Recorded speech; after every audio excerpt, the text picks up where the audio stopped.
As the year draws to a close, the spotlight has shifted decisively to Africa.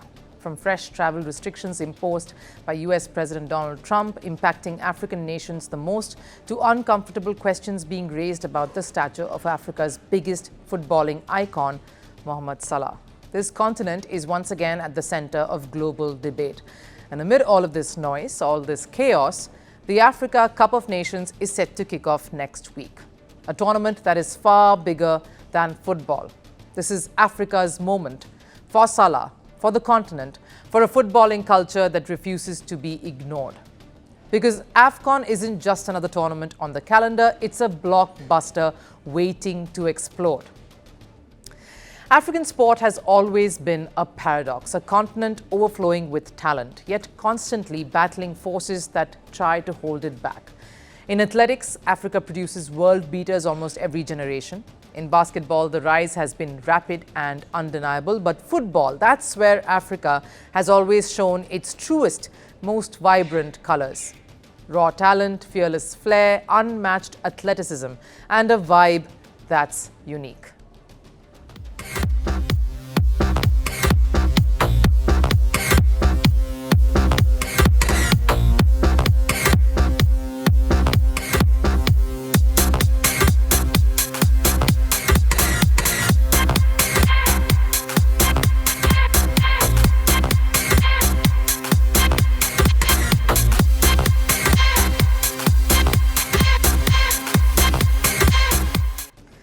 Yet global domination has remained elusive, not because of lack of ability, but because Africa often fights its biggest battles off the pitch.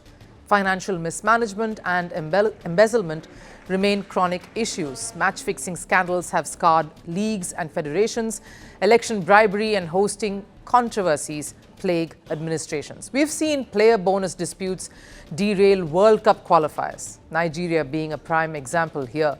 In fact, alongside Nigeria, Kenya and Zimbabwe, government intervention in football governance has triggered FIFA sanctions. And still, despite all of this, Africa keeps producing moments of magic.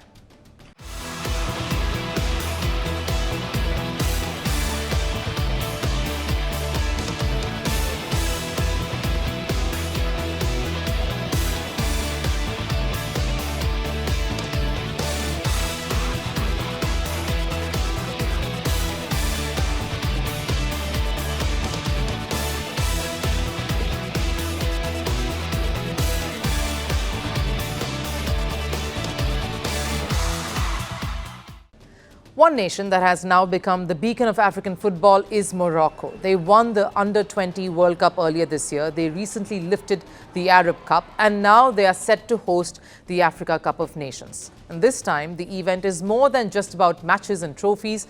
This is Africa pulling the focus of the world to itself. And no one feels that more than Egypt's Mohamed Salah. Salah, who is currently navigating a turbulent phase with his club, Liverpool. His future is uncertain, and so this event becomes the one where he has a lot to prove. At club level, he has won everything.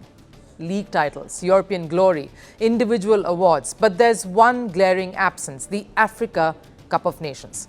And that has been thrust into the spotlight with former Liverpool defender Jamie Carragher questioning Salah's legacy. He's the greatest player his country has ever had in Egypt. Egypt in the Africa Cup of Nations are the most successful nation too. But Mo Salah has never won the AFCON. And all that's telling you is no matter how good a player you are, you need help from your teammates. That wasn't just criticism of Salah, that was a swipe at Egypt, at African football, at a continent's value system. Egypt responded swiftly, emotionally, cutting Liverpool out of their footballing narrative.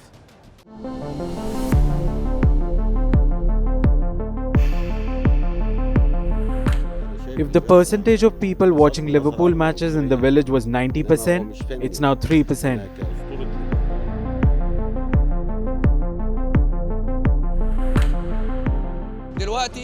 As you can see, the cafe is empty.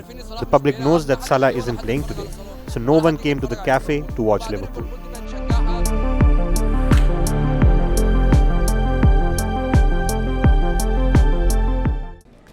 And now the responsibility shifts to Salah because a performance here and he could change perception. Mo is going to AFCON, and we all hope he'll be successful there and he'll come back and be important for us for the rest of the season. But he's not alone. There are 32 Premier League players set to feature at this AFCON. Stars from across Europe, players with reputations to protect and a point to prove. Trump's travel restrictions now impact 20 countries, most of them African. Two nations feel, of course, the heat of it the most, Senegal and Ivory Coast, both having qualified for the World Cup next year. The message from Africa is clear. You cannot talk football without talking Africa. You cannot profit from football while ignoring Africa. And you certainly cannot underestimate Africa. The commercial world already understands this.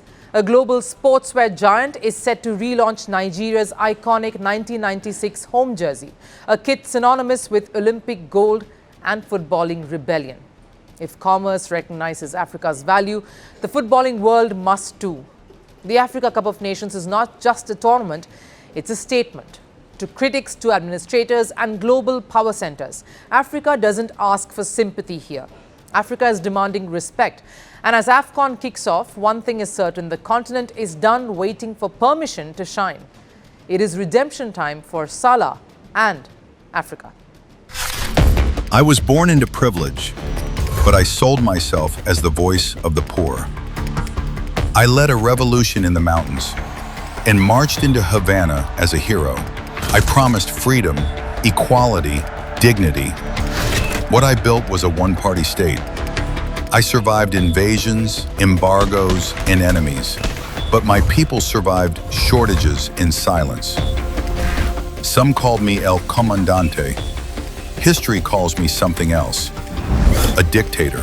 Who am I?